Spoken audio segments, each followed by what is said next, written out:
as President Joe Biden, gave his first joint address to Congress. Now, the speech was given to a socially distanced audience, and it wasn't considered a State of the Union address because it is so early on in his administration. We're still within the first, or actually coming up to the first 100 days. Here are a few highlights and some low points of his speech last night. Let's take a look. Mitch and Chuck will understand it's good to be almost home, down the hall. Anyway, thank you all. Madam Speaker, Madam Vice President.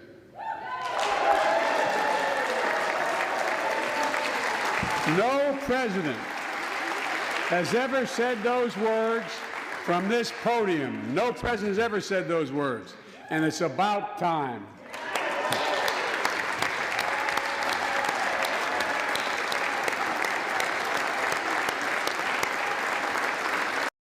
Now, two things with this first clip of Joe Biden. You could see how socially distanced the audience was, the joint session of Congress was, and the fact that he noted the historic moment. This was, in fact, the first time that that we have both a woman as a Speaker of the House in Nancy Pelosi and a woman as a Vice President in Kamala Harris, and it was a historic moment in that regard. Joe Biden did not mention former President Trump, but he did allude to the condition that Donald Trump left the American people in with this clip where Joe Biden juxtaposed his hopefulness for the future with the low, or with how rather the first 100 days ago, the American house was on fire.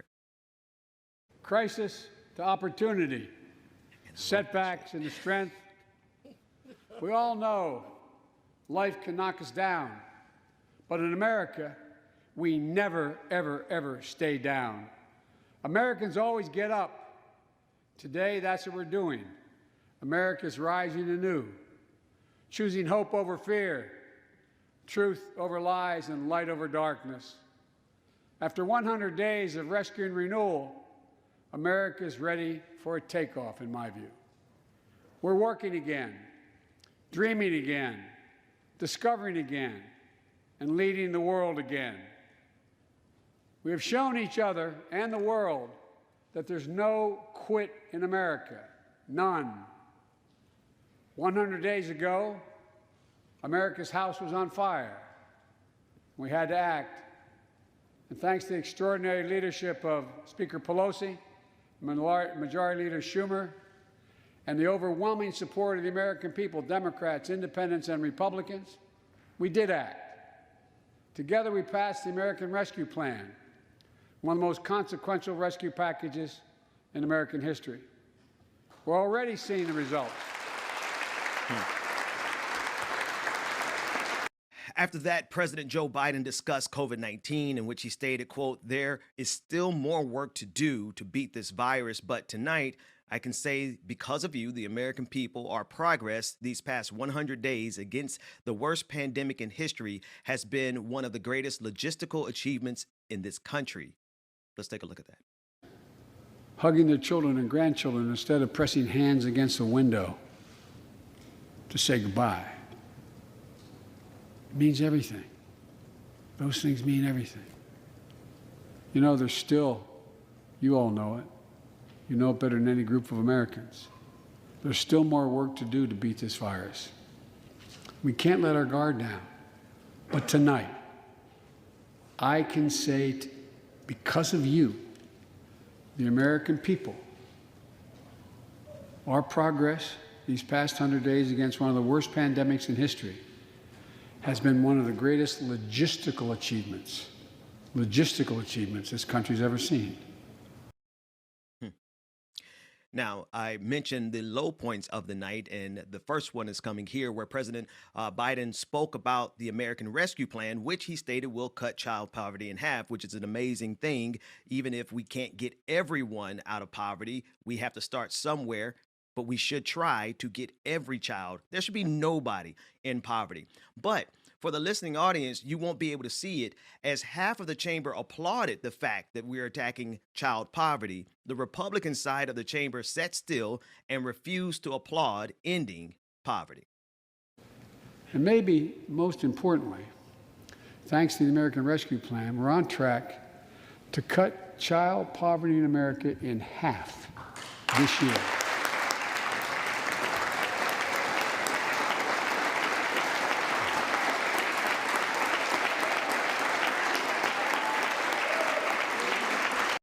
And that is quite honestly the way the night went. You know, for all of the positive things that the administration said that they were either had done, doing, or were going to do, the Republicans sat down and refused to applaud any of it. President Biden also spoke about the Protect the Right to Organize Act, also known as the PRO Act, which would secure the rights of workers to unionize across the country. And as an addendum, he also called for an increase to the minimum wage of $15 an hour. And unions built the middle class. So that's why I'm calling on Congress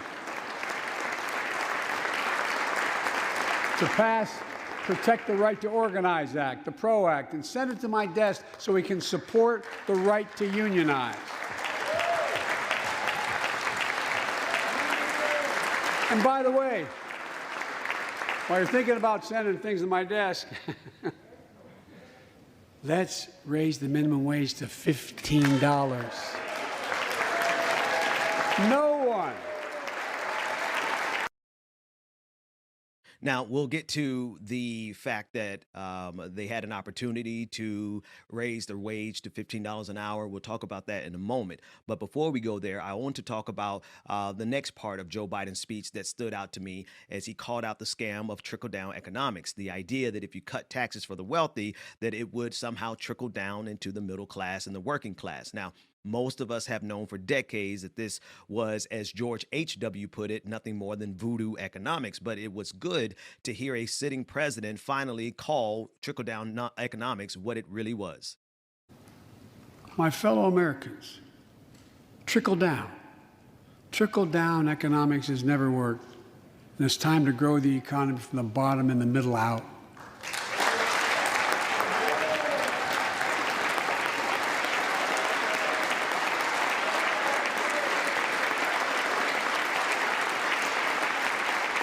You know, as you can see, not a single Republican would applaud that, because that has been the scam that has been run on the American people for the last 42 years since Ronald Reagan took office in 1980, or he was elected into office in 1980. That's a brief summary of Biden's speech last night. Some of the biggest highlights included specifically the issues that the Republicans refused to clap for, including cutting childhood poverty. He spoke about ending the war in Afghanistan. Not a single Republican clapped for that. He talked about protecting workers' rights. Not a single Republican clapped for that. They sat down. And expanding child care for parents, which is a tremendous help to anyone with children. Republicans not only didn't clap for things that were obviously good for the people, Ted Cruz found himself asleep, possibly dreaming of his next vacation to Cancun. I mean, dude was completely, James, he was gone, man. He was dozing off the whole night. Between him and Mitt Romney and Mitch McConnell, like there were just clips, close-ups of them, and it was easier to see everybody because it was a socially distanced night. But I mean, who wouldn't clap for ending? I mean, and again, I want to emphasize, if we can end half of childhood poverty, then we have the ability to end all of childhood poverty. Now, maybe. And I know I know what I'm getting ready to say is pretty ridiculous, but maybe the Republicans weren't clapping for ending half of childhood poverty because they wanted him to end all of childhood poverty. But James, something tells me that's not really what was bothering them. I think what was bothering them is that it's going to cost them some increased taxes for us to do it. Definitely, that's what that is. That's all that is. Because it's not a single person clapping. Man, y'all Not a stuck on single. Trump. They stuck on Trump so much, bro. Man, it was a good speech, and it was pretty hopeful in terms of if he actually does. Let me say it like this: if President Biden gets accomplished what he said he was going to do last night, then it actually will be tremendous. It will help so many Americans. We need to pass the PRO Act because there's about 37 states that are right to work states, including Florida and Georgia. Like these jobs, they call it right to work, but that means that you can be fired without any recourse.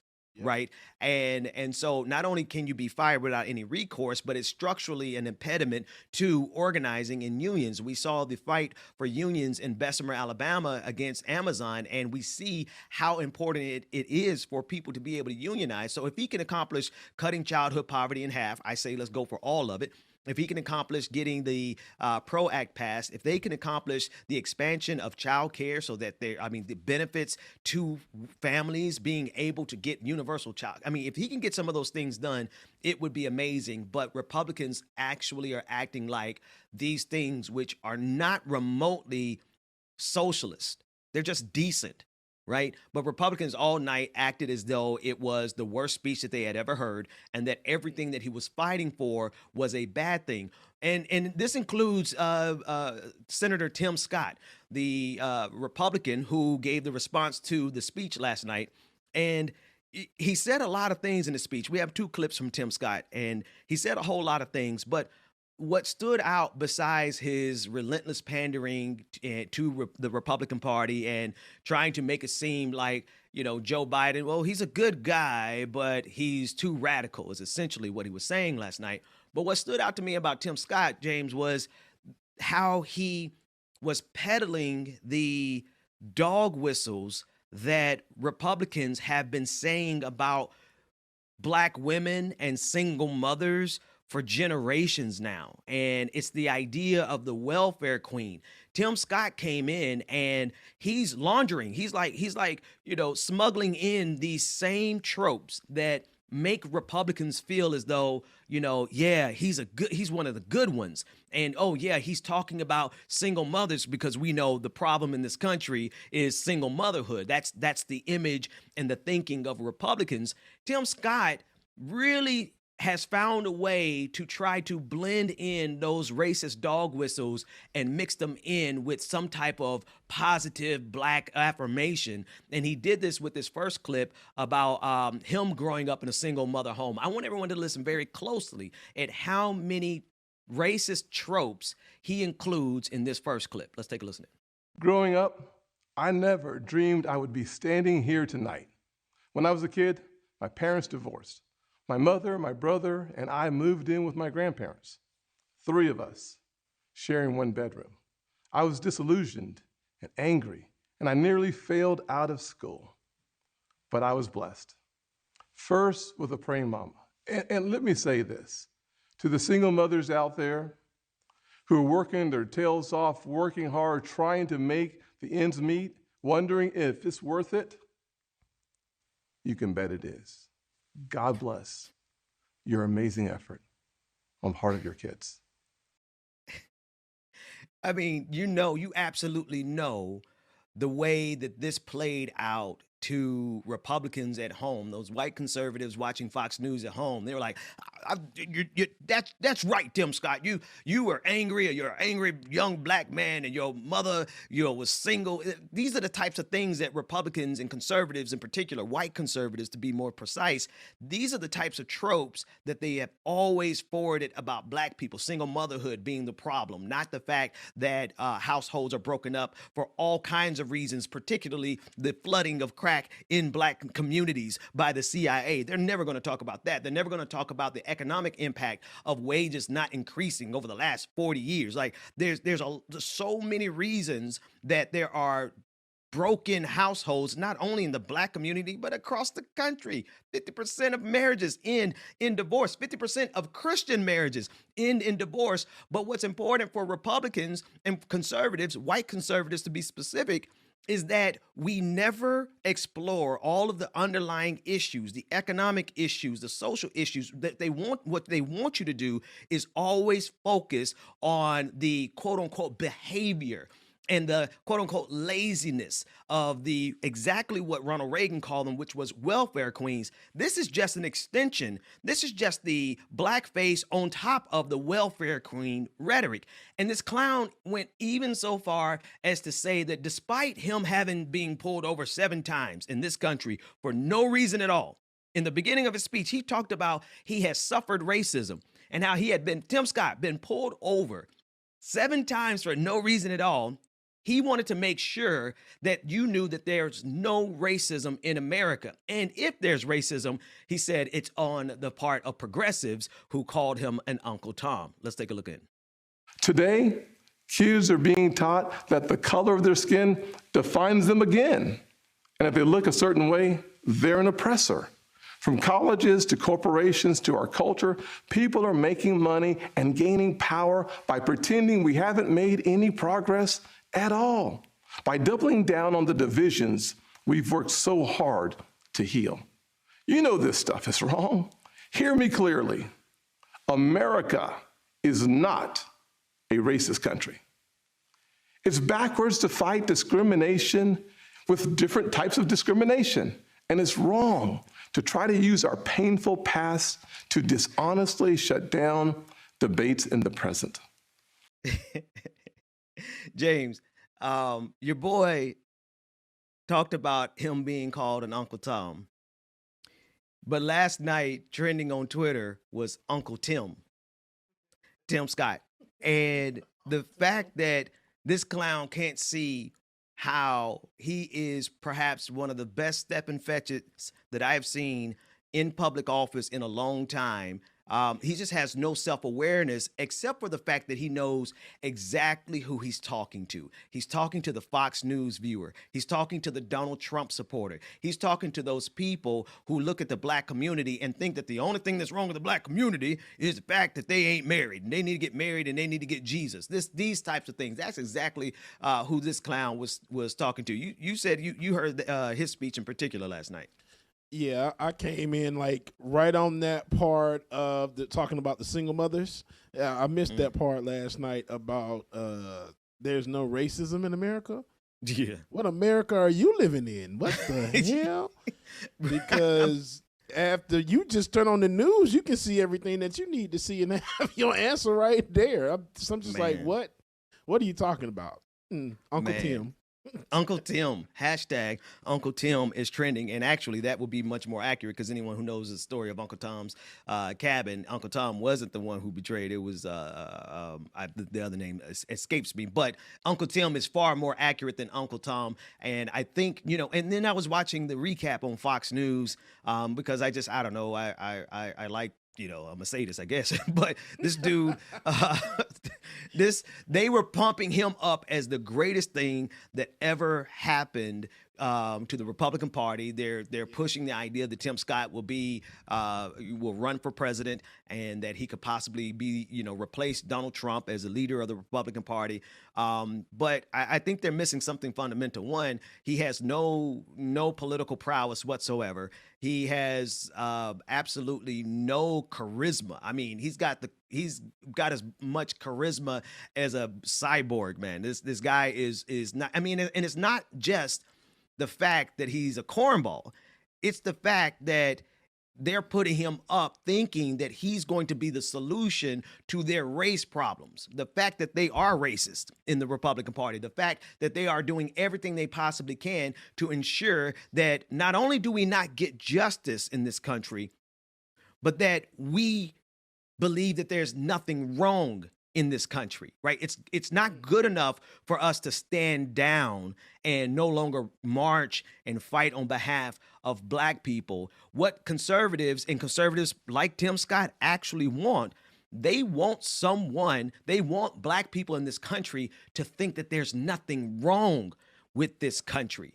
And they feel like he is their conduit to get that accomplished. Like he's their gateway. Yes. Here's our guy. We could put this black dude up here and he's going to tell you that America's not a racist country. So black folks, America can't possibly be a racist country. And it's funny, man, because that's what I was just about to say. They have him up here to make him the black face of America.